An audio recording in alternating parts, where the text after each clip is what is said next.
Hello friends, नमस्कार। जय जगन्नाथ। आपण समस्त को स्वागत करुच्ची मोर यूट्यूब चैनल को एक सुंदर रेसिपी सहित। आशा करुच्ची आपण समस्त को भल लगे निहाती।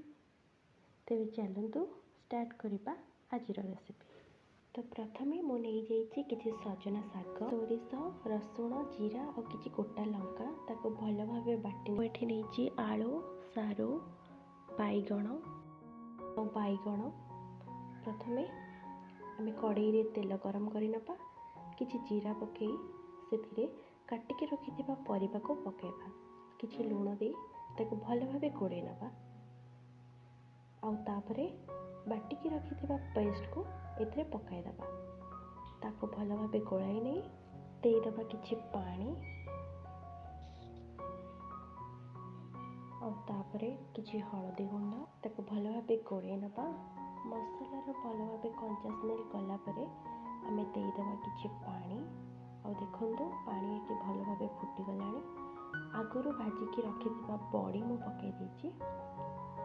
तापरे एठी मु चेक करि नउछि परिबा सब सिझी गलानी। पकाई दबा एथिरे आगुरु बाछिकी रखिथिबा सजना शाग। तो आपको ये भल भाव गोड़े नबा।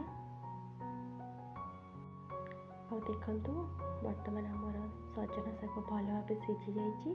आमर शाग तरकारी पूरा रेडी।